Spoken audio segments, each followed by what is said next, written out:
Hello, everyone, and I hope you like Flash because if you do, you came to the right place. This is the FBomb Global Flash Reading created by the wonderful Paul Beckman, and I am your host, Francine Witte. I'm here in New York City. I'm in a picture of a bookstore, not a bookstore, like very Magritte. Like this is not a pipe; it's a picture of a pipe. This is not a bookstore; it's a picture of a bookstore. So, we'll be hearing some wonderful flash readers tonight, and I'm gonna start off. I like to warm up the air, the vibe. I'm gonna read a couple of stories. This first one's called "Waiting Outside of the Friendlies." Me and Sasha, all dolled up like Barbie. Sasha all gooey with lust and black eyeliner. We were waiting for Ted, who would be pulling up in his Army brother's rusty Mustang. We were going who knows where to do who knows what. It was getting dark, like forest dark, like when all the pine trees hover over you and close up into night. Maybe they aren't coming, I finally said, they being Ted for Sasha and Larry for me, the two of them 19 and dangerous sexy. Me and Sasha still 16. Years later, I would run into Sasha at the very spot where the friendlies used to be. I hadn't seen her since her oldest boy's funeral. That was the boy Ted pumped into her that night so long ago. Her eyes were too puffy for eyeliner now. She asked if I'd heard that Larry drove himself drunk into a wall. I wanted to tell her that I wasn't surprised given how he kept sucking on his beer can that night we all went out. How even though I saw him a few times after, he always seemed like he was headed into nothing. So why not a wall? Instead, I told her no, I hadn't, and I tried not to notice the bruises like purple kisses all up her arm. Too bad about the friendly, Sasha said. I hate how things always change. She asked if I needed a ride. Ted will be here any moment. And this time I knew for certain he would show up, even though I wish he wouldn't. And the second one, thank you. Second one is me and Eddie on the boulevard, waiting to cross, my heart ticking like a stupid clock. Eddie in his dark hair forest, his blue eye ocean. Eddie, who is only 15. But to me, he is a man. In 5 years, I will catch up. By then, I will be beautiful. My hair will be a river flow. Eddie walks me home from school for extra money. Mama trusts him because of when she broke her leg. He was sweeping our sidewalk and she fell from the garden ladder, our beautiful mimosa tree. Eddie carried Mama 20 blocks to the hospital, past Mr. Steinberg with the snaggly dog, past Susie, the rose girl, always on the corner, past the lawn chair ladies who look at Eddie. Why don't you carry me? Your ambulance, your ambulance is too slow, Eddie tells the hospital nurse. Mama thanks him. Here's $10. He won't take it, and I think maybe Mama starts to like him a little herself. Every day before Eddie comes, I tie my hair in a sparkly ribbon. I borrow apple burst lip gloss from Becky, my best friend. Outside, Eddie by the gate. The older girls look as we pass them by. We are married, I want to say, so stop looking already. And that's how it's been. Me, Eddie's wife in secret, together on the boulevard in silent love. Until this moment, waiting for the light. Cars swim by like metal whales.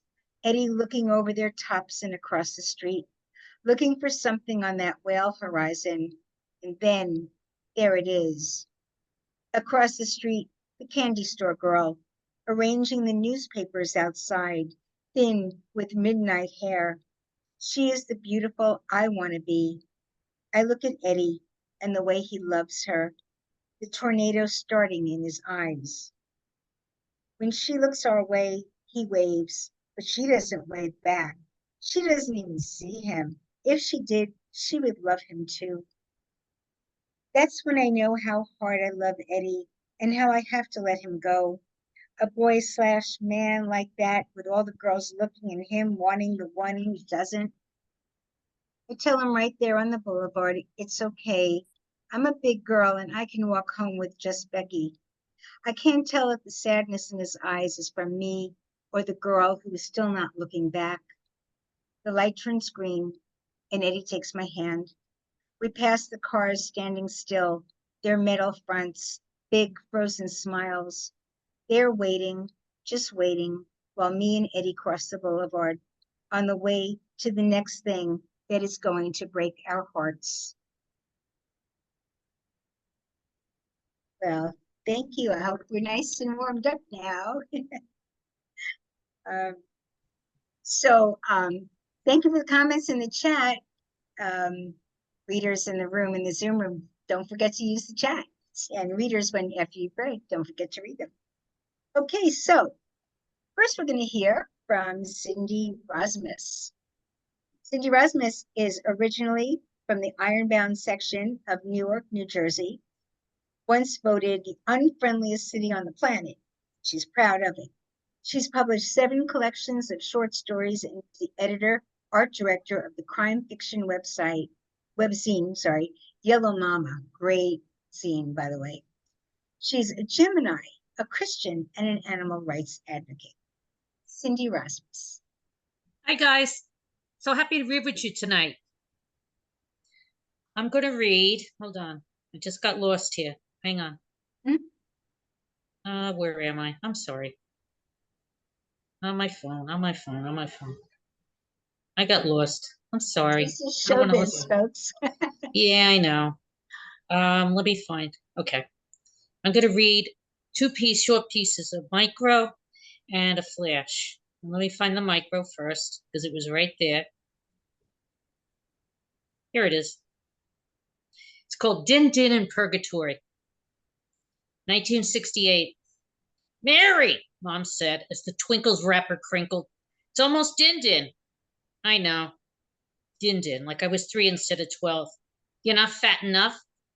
In the pot, sauce bubbled. Beside it, grease cooled in the pan she'd fried meatballs in. How could stuff smell so good cooking but have no taste later? Payback for sins, Sister Michael might say. Din Din in Purgatory. Where's that drunk bastard? At Lenny's up the block, avoiding this flavorless Din Din. The only place Pop was happy, downing beers and whiskey, wishing the world would cave in, with Mom in it.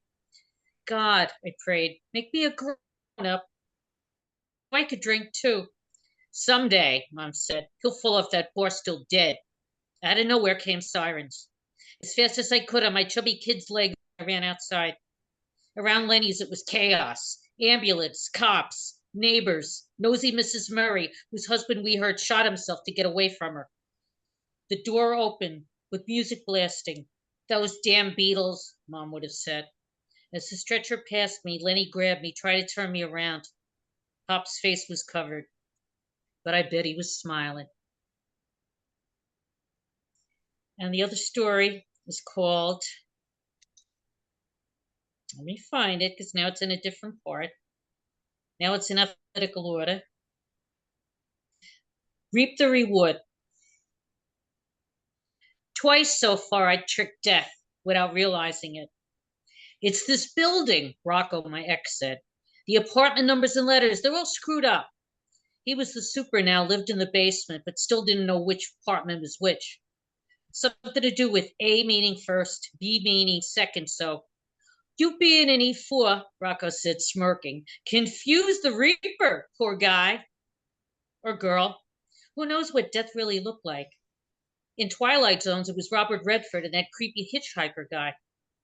Both times he or she hit the wrong place.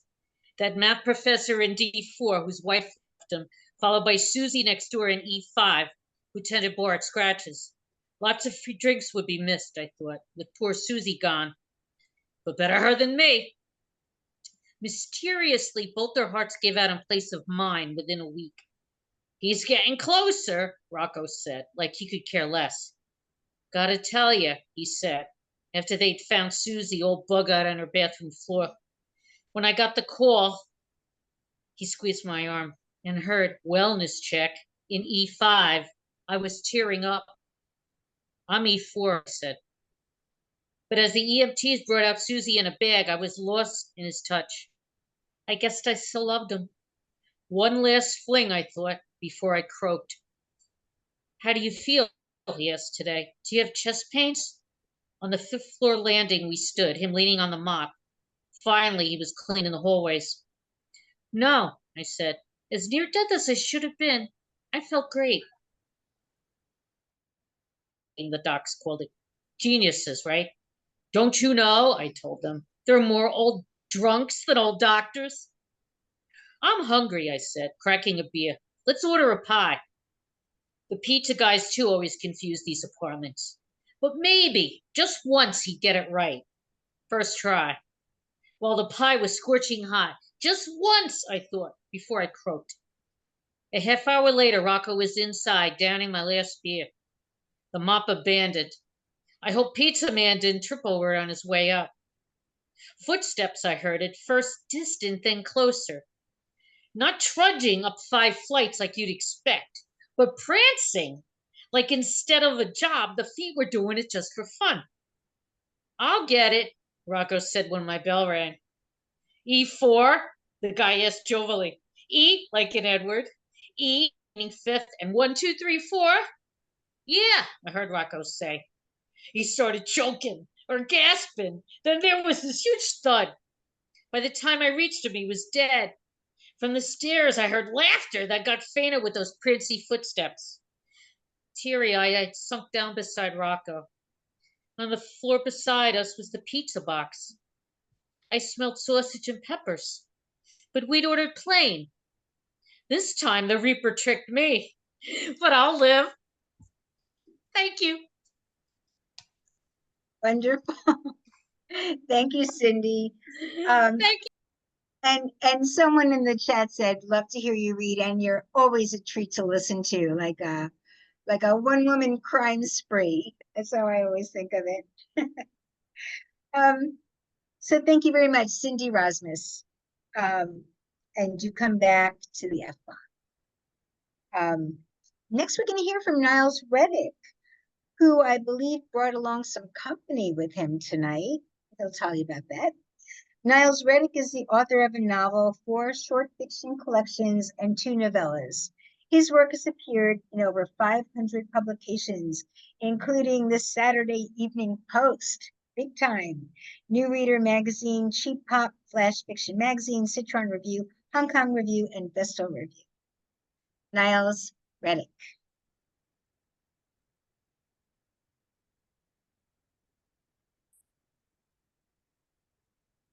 Niles here. He's a I'm sorry? Okay, well, we'll come back to him then. He just needs to unmute. Here Yeah, you go. yeah. Niles, Oh, you're on mute. Niles, okay, Can cool. you hear me now? Yes, absolutely, yes. Sorry about that. That's okay. I wanted to say thank you to Francine and also to Cindy, and looking forward, as always, to all of you reading. And I did invite my 2 creative writing classes to join as viewers tonight, and their assignment is to write about all of you for Tuesday. So I will share that information when I get it from them next week. I'm only going to read one short piece of the title of which is Dancing with Elvis. 40 years after Elvis Presley's death, the radio disc jockey announced the anniversary and asked listeners where they were when Elvis died. The DJ said the phone lines lit up, and he took several calls on air. One had been in school when an announcement was made on the intercom system. One had been riding on dirt roads, drinking beer with friends. And one had been on a family beach trip, the worst trip ever, she'd said. But for me, the memory of my mother steering the Oldsmobile 98 station wagon toward the city from our small rural community swirled into view. The 4 of us children sliding on the maroon vinyl seats, not wearing seat belts before laws were passed. As the oldest, I claimed the front seat, and when we came to a stop sign close to the city, regular broadcasts were interrupted to announce the king's death, likely from cardiac arrest, they'd reported, his body having been discovered in a seated position on the floor in front of the toilet, a fact no one would likely want reported. Mom's hands shook, tears streamed down her face, and she pulled off the highway into a new subdivision with brick homes just outside of the city, built mostly for the expansion of Air Force Base employees. Is something wrong? Elvis is dead. Who's Elvis? I asked. A singer, she said. She pulled a tissue from her purse, wiped tears, and pulled back onto the state highway, patting her sprayed, stiff and teased hair and checking it in the rearview mirror. Might see her from the side of the road. She drove slowly and listened to the Elvis music playing on the radio, whispering softly the lyrics. I recognized the music from records she'd played while cleaning our clapboard house. I listened and imagined the station wagon floating along the highway like the layered mist floated above the river we crossed. When I got to my office, I turned off the car radio, clicked on my Pandora shortcut on my computer, listened to Elvis love songs softly in the background. Love Me Tender, Can't Help Falling in Love, and Are You Lonesome Tonight? I recalled my mother sweeping and mopping the wooden floor of our old house that had been torn down years ago to an Elvis album on our record player.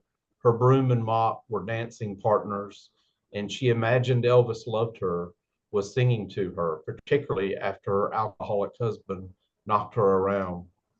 She wanted him to love her like an Elvis song, like our father who had died of a heart attack. My mother had married him a couple of months after our dad's death. We didn't like his tadpole eyes or his gold tooth, wanted to help her when we heard her cries in the night, but we were afraid he'd beat us too. Our mother packed our bags and left one summer morning when he was hungover at work making faulty car parts on an assembly line. Elvis had given her hope and dreams in tough times. I felt my own memories spinning like a vinyl record on a player, the needle inching forward until the song stopped. Thank y'all. And thanks for my students for being here. Beautiful, Niles. And I too would want someone to love me like an Elvis song. What a beautiful line that is. Great sentiment. I went to Graceland a few years back when I was in Memphis. And I figured, Graceland, it's like so cheesy. But then you go there and it's like, no, but this is where Elvis lived. It just like hits you. Yeah. It's like going to Niagara Falls, and it's like, wow, this is as amazing as you heard it would be. So yeah, Elvis, gotta love Elvis. Thank you, Niles, and thank you to Niles students for coming. I also want to give a little shout out to some of the members of the Flash community who are not reading tonight. And I always really appreciate that when people show up and you're not reading, but they're just here to listen and to support. Jeff Harvey, Claudia Montpere, Jackie Doyle, or Jacqueline Doyle, Catherine Silverhajo, Calliope Palios, Elon Barnahama. Thank you for being with us. Love having you. Francine, excuse me. Peter Melodic lost his connection. He's trying to get back in. Okay. Thank you. Sure. Okay. Next, we're going to hear from Andrea Marcusa, who is our bouncer. She's keeping us all honest tonight, and I always appreciate that she helps out so much. Andrea Marcusa's writings have appeared in the Gettysburg Review, River Styx, River Teeth, Milk Candy Review, Citron Review, and others, all beautiful journals. She's received recognition in a range of competitions, including Smoke Long, Cleaver, Raleigh Review, and Southampton Review. Andrea Marcusa. Thank you. So great to be here. And Niles, that was really beautiful. And Cindy, what can I say? I just laugh all the way through your stuff. It's so great. That's what's so great about this group, is that we've got so many different voices here, and it's just a delight. This is still maybe a work in progress. So anyway, I'm trying it out. It's called The Slide. As the mourners gather in the reception hall after Mom's funeral, I watch them mingle and chit-chat beside the photos of my mother, barely noticing her wedding picture, her college skiing trophies, framed newspaper articles announcing her gardening awards, her climb to Mount Everest summit, and ancient snapshots curled and faded of her gliding across the town palm with yellow pom-poms on her skates. I pick up one showing her digging in a bed of tea roses, pink, always pink, an image so imprinted upon me that I can smell the blooms, her blossoms climbing madly around the split rail fence.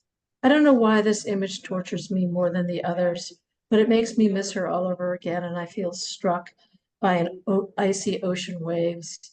Some guests pick over the plates of Linzer cookies oozing with jam and delicate tea sandwiches that Mom would have nibbled on guiltily, the raspberry filling hitting her tongue and making her eyes glow, refreshments that I selected with her tastes in mind. Her enthusiasm was infectious. I could never get enough of it. I was staid, measured. My mother said it was like I'd been born wrapped in gauze. Where I saw muted tones, hers were bright jewels that greeted her day. When I was with her, my world always grew brighter, the air sweeter. I realize, as much as they may try, that there is no way that guests can know my grief that sits somewhere so solid and cold it feels like a granite boulder lodged in my gut. I'd always understood the idea of losing someone, but standing there holding my appreciative smile in place, I can't focus on the others. Only that there was a photo I didn't include, one with her impish smile as she rode a camel in the Sahara, the smile that she still managed to beam at the end through decay, age, and stage 4 cancer. It was a smile that said, Maggie, it's going to be okay. Perhaps death is like a new adventure to an amazing place no one can comprehend. But it wasn't okay. The boulder grows colder, heavier. And it wasn't always okay with her either. That sprite in her often turned dark and ugly when her temper flared and turned things around her to ash. Certainly Dad, who left her first through divorce and then completely 5 years ago when he died. And I was more like him, preferring muted tones and gray. But my mother, when it was good, there was nothing else like it in the world. And that's why I loved her. And when I grieve today, it is that life of hers that she managed to mostly paint in shots of fuchsia, gold, and sky. 3 bouquets of colored helium balloons bob in the corner of the hall, ones I promised her to have for the reception. Something different, something not sad, she had said, as we talked about her inevitable end, her blue-veined hands and arms as thin as twigs. She always planned everything. A part of her always lived in the future until stage 4 cancer left her with none. Who doesn't love a helium balloon? She'd said, laughing. I watched them drift to and fro, almost waving at me in the warm breeze that blows in from the open door, and suddenly I'm striding towards them, seizing the entire 3 bunches, and I manage them out the side door. Outside, I lift off, my only witness, a dog who barks madly below from an open window in a pickup truck in the parking lot.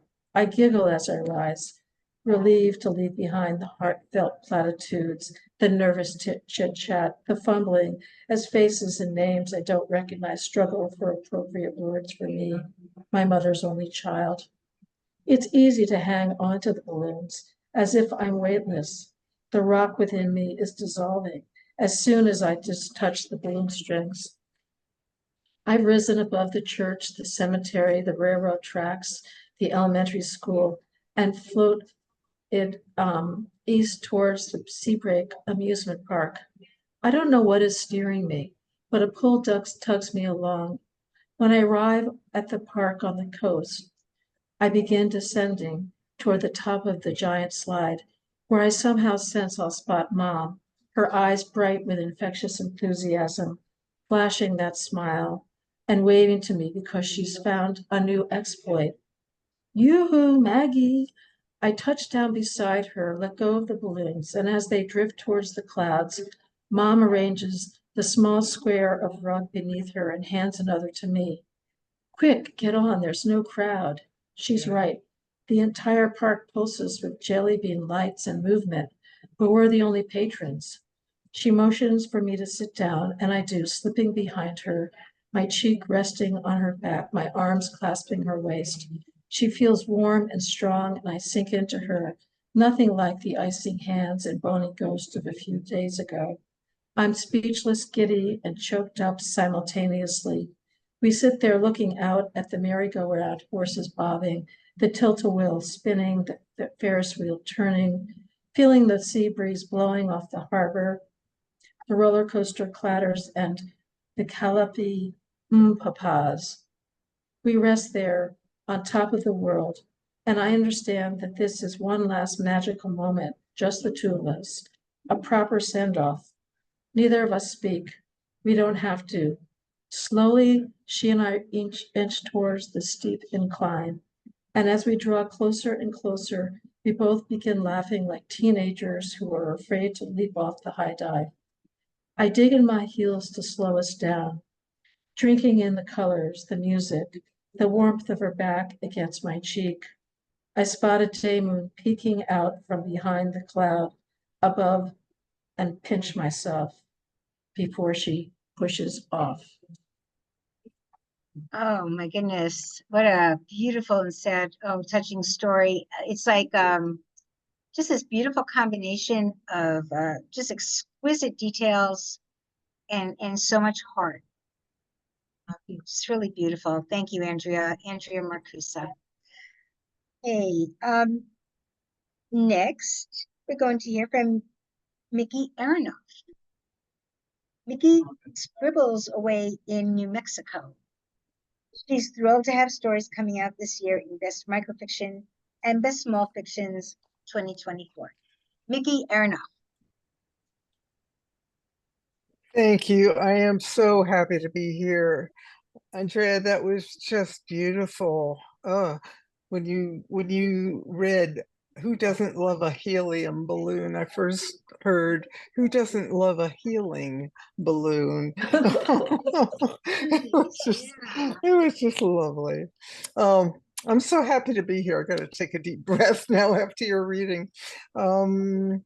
I'm going to read a short story that was recently, well, not a short story, a micro, that was recently published in Ghost Parachute. And I have to thank Francine for the prompt that gave this story legs.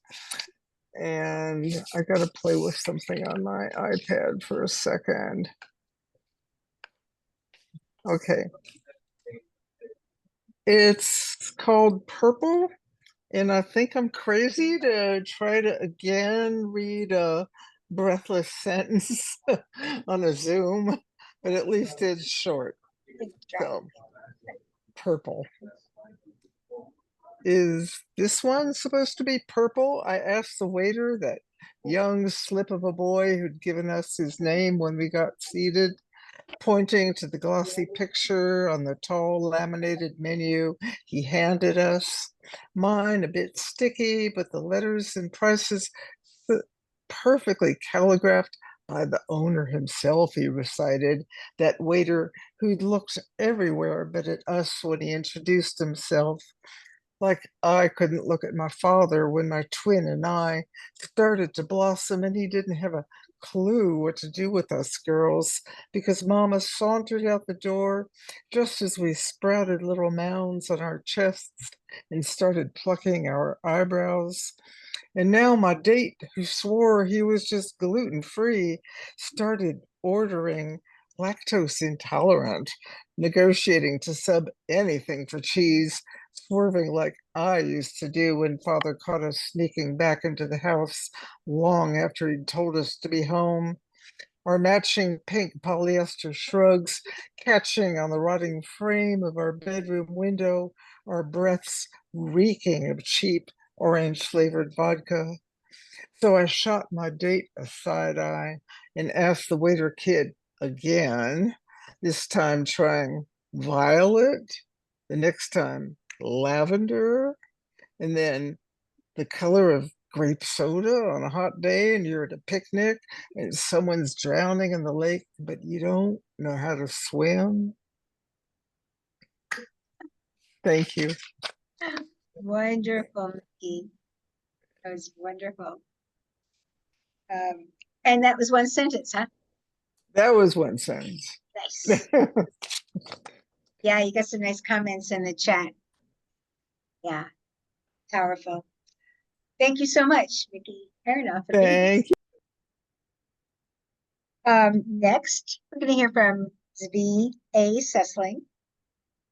Zvi A. Sesling was Brookline, Massachusetts Poet Laureate 2017 to 2020. He edits Muddy River Poetry Review, is author of 4 poetry books and 3 poetry chapbooks. His flash fiction book is Secret Behind the Gate. His flash chapbook is Wheels. Sesling and Paul Beckman's joint collection, 40 Stories, will be published shortly by Big Table Publishing, and Zvi's going to tell us a little bit about the book. Zvi Sesling.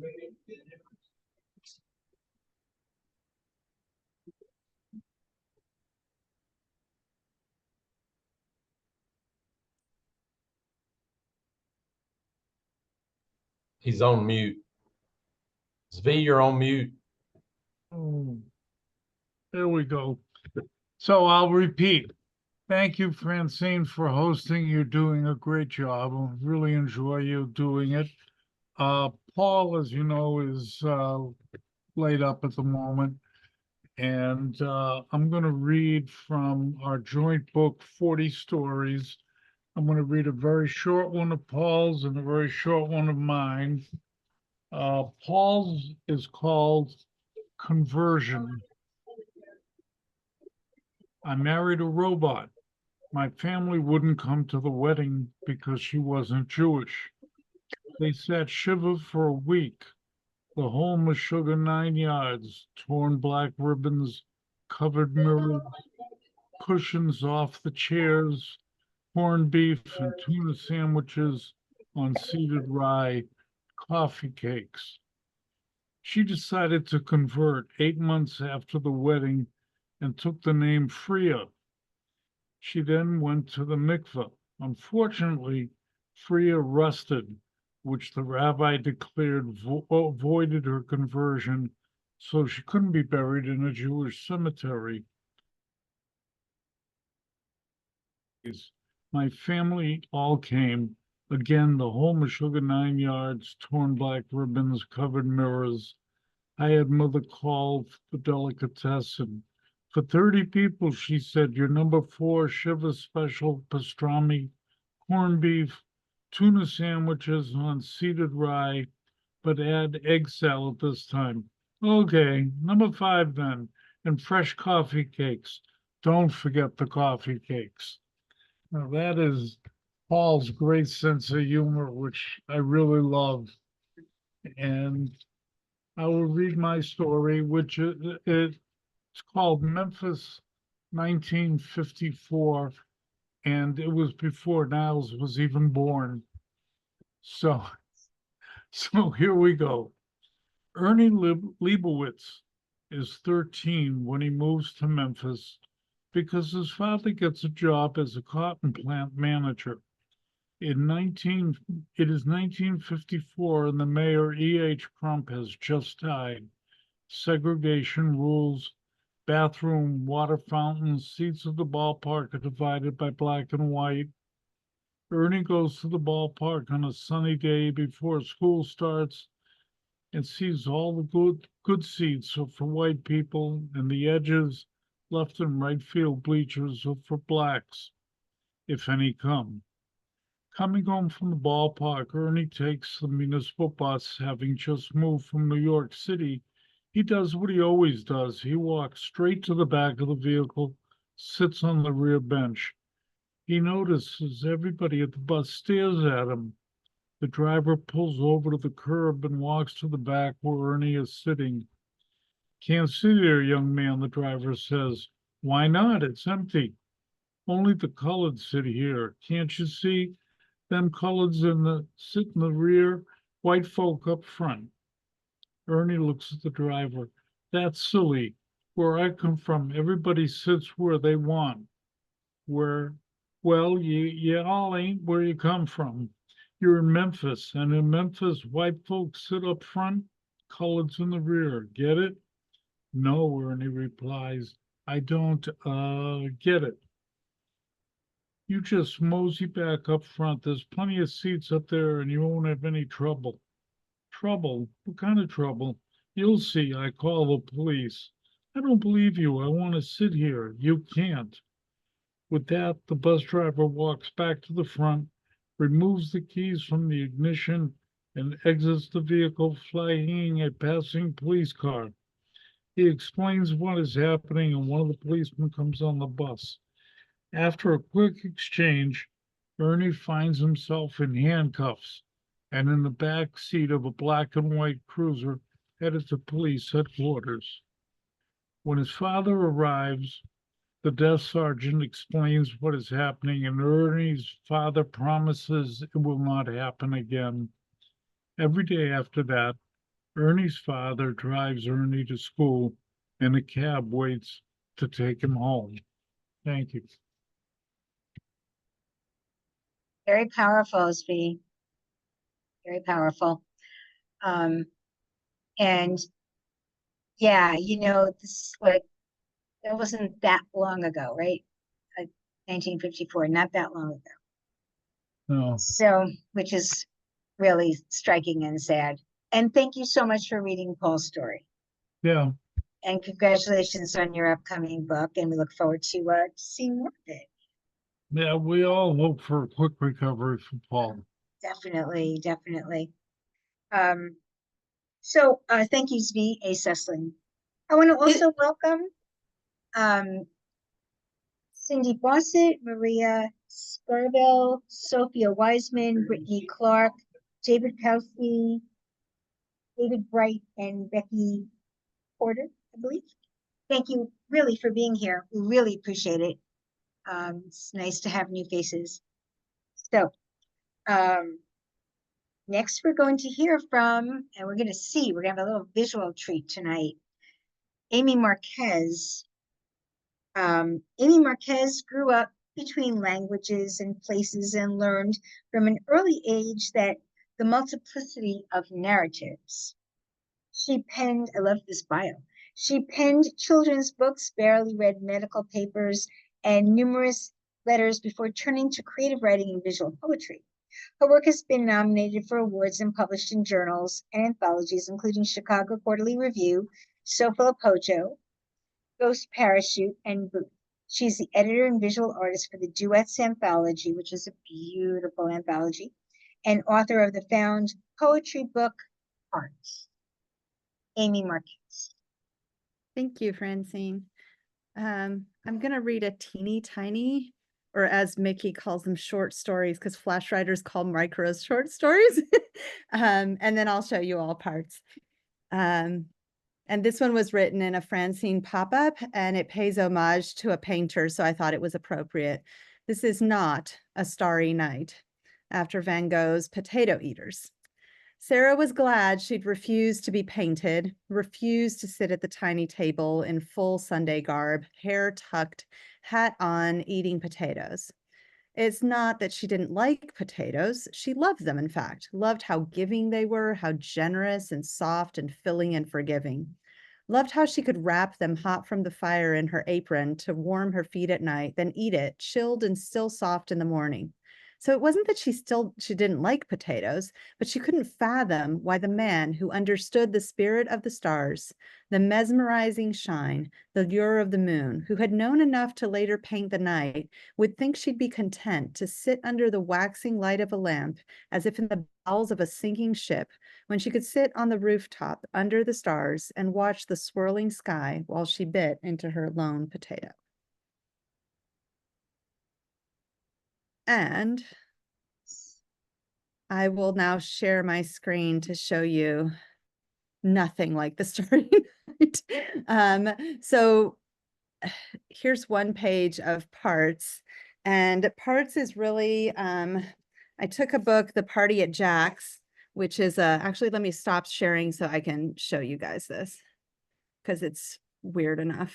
So I took The Party at Jack's, which is a Thomas Wolfe book, and I now have to have a second copy of every book I modify because my son says that it's absurd that I write in books without saving a copy. Because what if it's the last copy in the world, like Beowulf was going to be gone? So I can't do that to books. So I now, every time I'm going to modify a book, I have to have a second book. And I'm like, here's the original. It will not die. All the words are immortalized.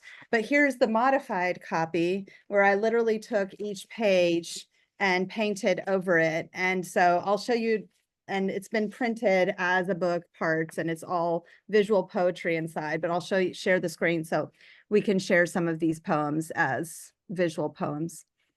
So it's like show and tell. It gets to be like colorful kindergarten energy for all of us. So here's one, and it says home, where they knew simple trust, marked deep with pride and tenderness.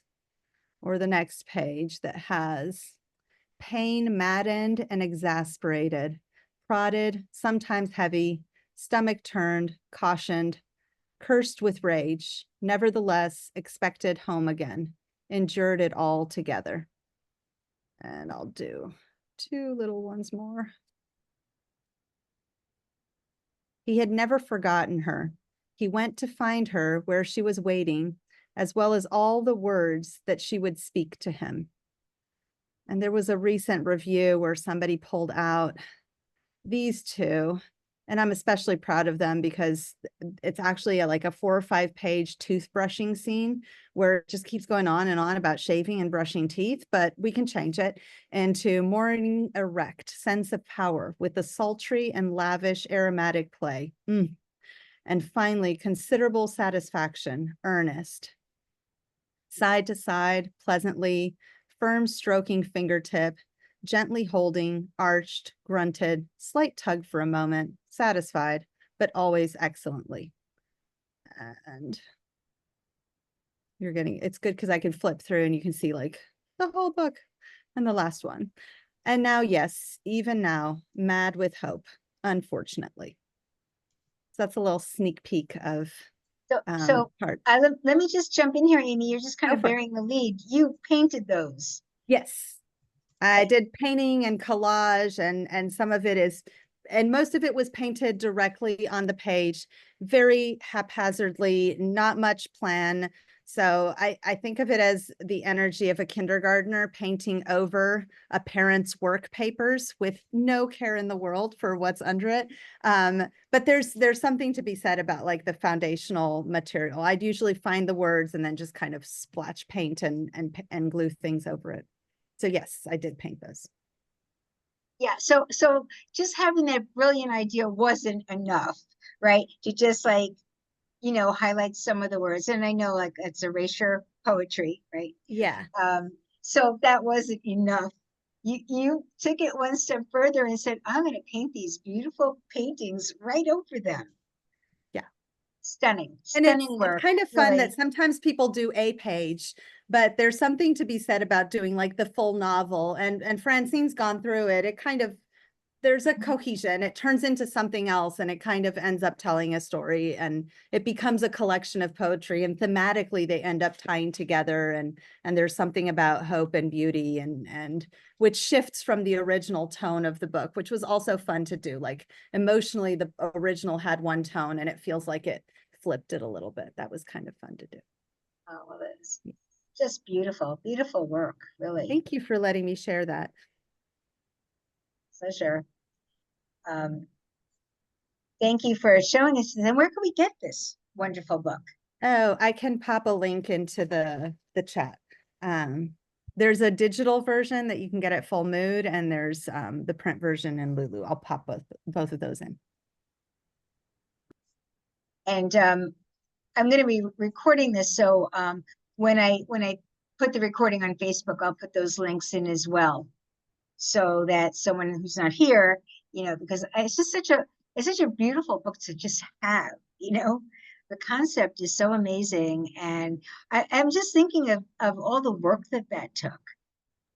It just amazing. It was meditative. It was like there's also this process of and I'll pop in this little post as well. There's something about how you have to wait for the pages to dry, and I did them in order, and you can't go back and fix things. There's no editing, right? Like you can do over, but you can't, like you can paint over something, but you can't edit. So it was a very different exercise from writing, where we add, remove, delete, change things around. It was kind of like what's done is done and you have to move forward. So there was something to learn there, but also it can't be rushed. The paint has to dry. So I can't flip the page until it's dry. And some days I was like, I'm full of inspiration. I want to keep going. You can't. Like you could do maybe 2 a day and that's about it. So it was a really interesting exercise. Amazing. You're an inspiration to us all. And thank you so much for sharing that with us, Amy. Lovely having you as always. Amy Marques. Next, we're going to hear from Bill Merklee. Bill Merklee's work was included in the Best Microfiction 2021, nominated for Best Small Fictions 22 and 24, shortlisted for the 24 Beth Novella in Flash Award, longlisted for the 24 Wigleaf Top 50, and most recently, longlisted for the 2024 Fractured Lit Chapbook Prize. So he's been kind of contesting around there, I see. Okay, Bill Merklee. Thank you, Francine. Before I get started, I have an actual F-bomb. Love it. Oh, that's too adorable. That is so great. I'd have to have a jacket to put it on. I'm going to read an older story. It was in X-Ray several years ago in a slightly different form. And it's called God at 60. We started as marginal Catholics, going through the motions. Now I was having dinner with Kenny, the only one of us who'd stuck with it. Father Postlethwaite to his parish. It had been too long. Andre's still an atheist, he said. Yup, in Oregon, found himself a nice godless girl. And Coin? Still waiting for Armageddon. Kenny grinned without looking at me, eased back in his chair. Remember that comparative religion class, all those speakers trying to explain their faith before the bell rang? The Baptist preacher in the powder blue suit? Right out of central casting. They'd never get away with that now. And Malathi, the exchange student, telling us about Hinduism. She planted a seed, I said. Ah, yes, the corrupting influence of public education.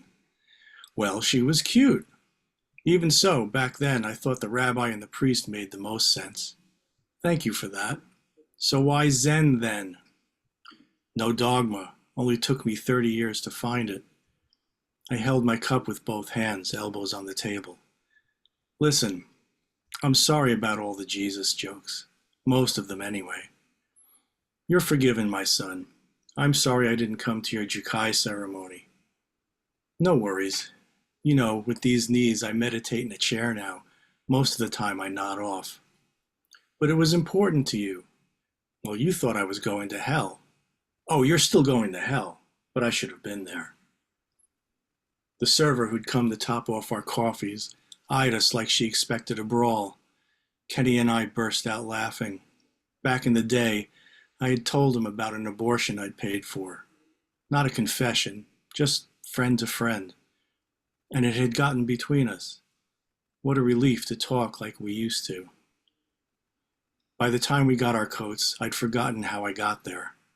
It was dark and misting in the parking lot. So how do I get back to the highway? No GPS on your phone? I don't even text. Phones are for talking. And calling 911. Follow me then, old man. The wipers beat a slow rhythm like a grandfather clock. I followed Kenny until the blurred halos of his taillights blended with so many others. All of us going home. Thanks.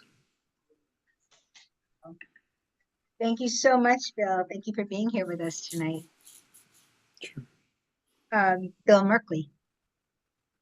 Next, we are going to hear from Pamela Painter. She's the award-winning author of 5 story collections. Her stories have appeared in numerous journals and anthologies and have been included in Best Micro and Best Short Fictions and received 4 pushcart prizes. I'm going to just say that again. And received 4 pushcart prizes. It's pretty awesome. The wonderful, the amazing Pamela Painter. Oh, thank you, Francine. And what a great group of readers. And do pass along to Paul that he has all of our best wishes. Wow. And you're doing a great job, Francine. Okay, I'm going to read 2 stories. The first one, I think I did in your prompt session, Francine. But anyway, it's called The House Waits. I've suspected this for a long time.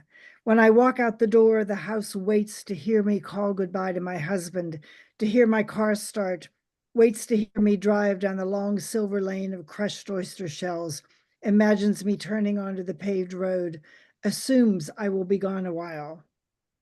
You're imagining this, my husband says, with the finality he assigns to everything.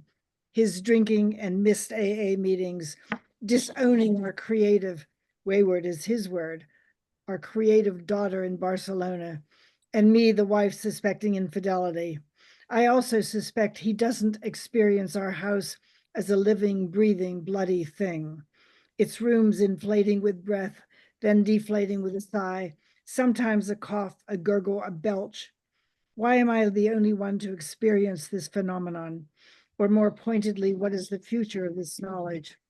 Can I trust the house's goodwill, its empathy, or perhaps even take for granted its complicity? When I walk out the door the next time, can I count on the house's willingness to trip my husband on the stairs, smother him in curtains, slip him up in the shower? Any one of these events might be his undoing, would leave him dead, will leave him dead. One day soon I'll reverse my departure, abandon the paved road and drive down the long lane to home, my tires heralding my approach in the glowing oyster shells. I'll take in the scene, whichever scene it is. I'll cry out an alarm, dial 911, but too late to summon ineffective help. In the ensuing days, I'll manage funeral arrangements, acquire the appropriate black attire, choose a silly, ubiquitous urn. No need for our daughter to return from her lovely wayward life in Barcelona.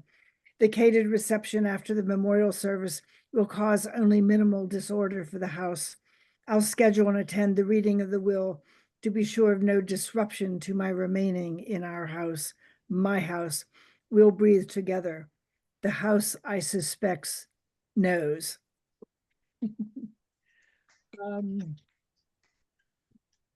Diagnosis, right? Okay, and the next one is called Mistakes I Made. In our first session, my new shrink wants me to talk about mistakes I made. He doesn't use the word mistake, but I know that's what he wants to hear when he asks me to talk about the past. I'm flat on my back in waterboarding position on his uncomfortable chaise. It is our very first appointment. I close my eyes, communing with my mistakes, mistakes that bring me to tears. My mistakes are not men. My mistakes are pets.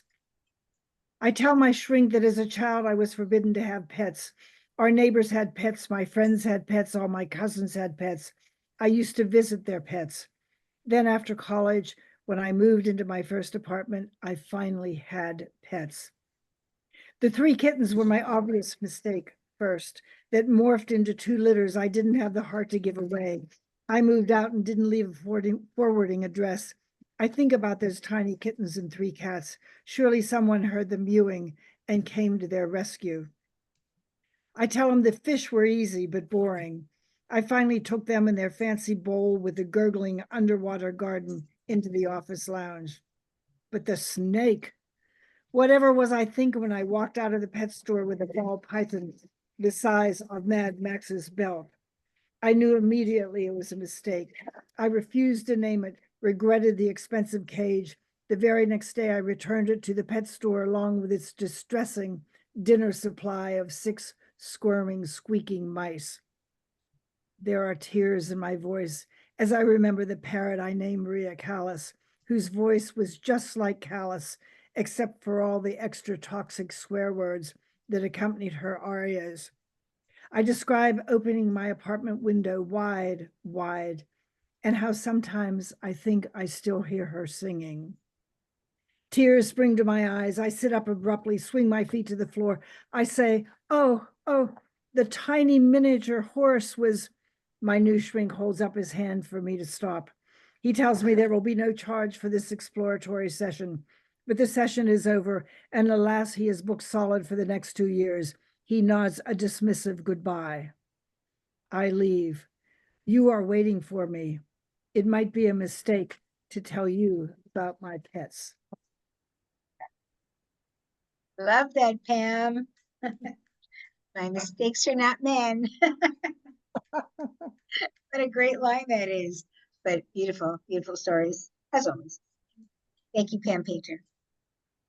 All right, our ultimate and final reader for tonight is Patricia Bidar, and I think she's going to be raffling off a book of hers.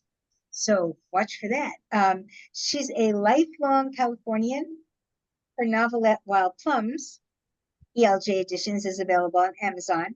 Her book collection of short fiction will be published in by Unsolicited Press in 2025. Patricia Bidar.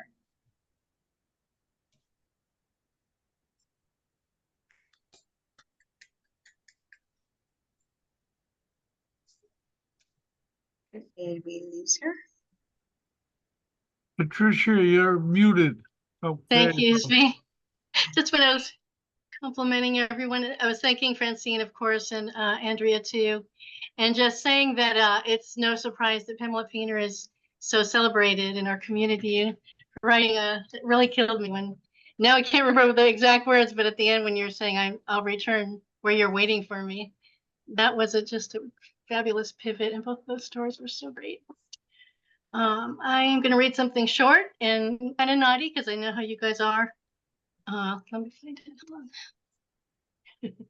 It's one short thing. Did you want to say something, Francine? Nope. No? Okay, I'm going to start. Flirt. Valeria's crush says he's ready to come to her in Tucson. His words skitter her pulse. It's time. His direct message reads, oh, geez, is he going to send her a photo of his dick? She angles the screen away from her sleeping husband. The online flirtation has salted Valeria's nights, colored her dreams all autumn in goldenrod, maroon, forest green, and every shade of brown. Her crush lives in far-off Vancouver. They connected in a gardening forum. Both have been married for decades. Last night, she sent him a picture of her freshly pedicured feet, posed on a flagstone beside a brimming pot of Echeveria afterglow. Just a bit of spice. It was this image that spurred his latest message. But now he's talking about coming to her. The flirtation has changed velocity. Is Valeria supposed to rent a hotel room? How would she feel if he started disrobing her in it, regarding her various areas? She tries to fantasize about his erection unleashed as they stand between two queen beds, the air conditioner roaring and the ice loudly melting in its bucket. Last spring, on a trip to London, Valeria and her husband came across a television program, a reality show. This was in Camden. They were tipsy from their visit to the World's End pub.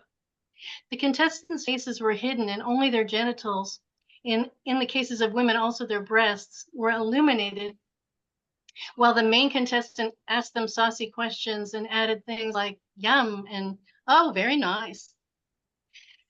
There were various piercings and bare skin where in regular life there would be sorry, there were various piercings and bare skin where in regular life there would be hair. One poor fellow's penis was incredibly homely, bulbous and purple. Scottish, Valeria thinks he was. But when his face was revealed, he wasn't bad looking at all. And of course, his accent was darling. Valeria and her husband watched in bed while enjoying their takeaway kebabs, legs in a puppy tangle. Valeria's crush is a plain man with a stunning garden. His lips are of a full variety. Valeria has fantasized about him kissing her. She definitely has. On the naked dating show, those not chosen for a date seemed sheepish about having participated. The Scotsman with terrible penis, and another one, a slim bloke, who once in his plaid shirt and nice trousers looked like someone you'd smile at in the grocery store. When this one's penis was illuminated, he had bounced it up and down. Expectant energy crackles in the air between her and her computer screen. Okay, fantasize. She pictures herself and her crush together at the hotel sink, brushing their teeth, smiling at each other in the mirror. Little pats and rubs. The pale ding sounds again. It's a photo, but not of her crush's isolated mouth, nipples, or erection. It's a plastic mask with a hose coming out of it, a CPAP machine. It reminds Valeria of a baby elephant's face. Continuous positive airway pressure, her crush explains. He wants her to know he needs to wear this apparatus on his face in bed. The machine delivers air and elevates his sleep. Valeria loosens the neck of her nightgown, flushing. She bids her crush sweet dreams and adds that she knows about these things. She closes her laptop. She hears the rhythmic whooshing sound of the machine, keeping a wonderful man alive and vital for her, Valeria. She passes her hand over her breasts. Her nipples stiffen and she emits a small animal sound. Beside her in bed, her husband's CPAP mask had loosened and fallen. Valeria takes his dear face in her hands. He and she have been through everything together. Teenage parenthood, their family's judgment.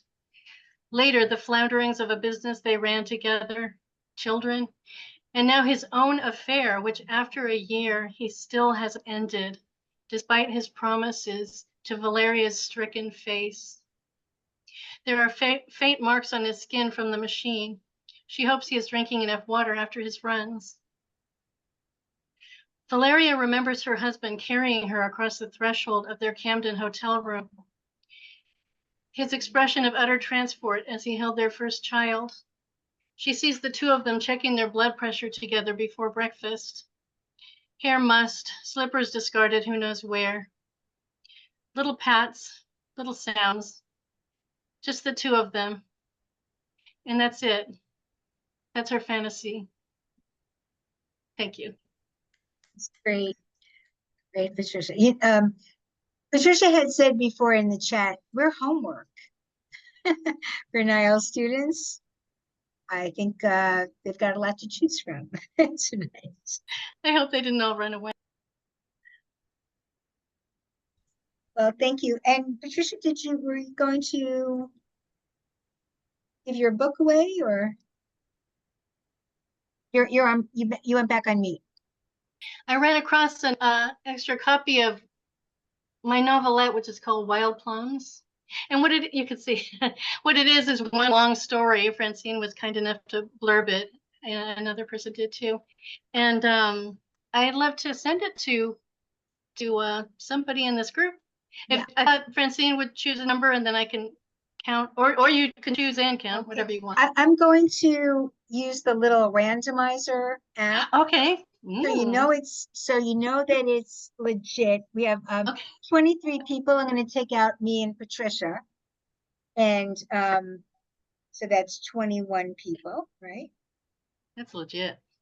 That is so legit. Now, do you want me to count? Like I'm going to count across. Okay, or did you want to do it? I'll do it. So you do it. The number is 7. That's 1, 2, 3, 4, 5, 6, 6, 7. Pam Painter. Oh my gosh. So great. Pam Painter won a copy of Wild Plums, which is a wonderful, wonderful story. Loved it, loved blurbing it, and you will definitely enjoy it. Stick around after we sign off and you can exchange all the deets, okay, So anyway, well, thank you, everybody. This was really fun. I had such a good time. We went all over the emotional map tonight, didn't we? You know, we were like, we laughed, we cried, you know, the whole thing. So I'd like to thank our readers, Cindy Rosmus, Niles Reddick, Andrea Marcusa, and thank you, Andrea, for bouncing duty. Mikki Aronoff, Zvi Sesling, who read also for our friend Paul Beckman, Amy Marques, Bill Merklee, Pamela Painter, and Patricia Bidar. And we'll be back here next month for another episode of the FBomb. And from New York City, I am Francine Witte, and thank you, good night, and drive safely. Wait, before you sign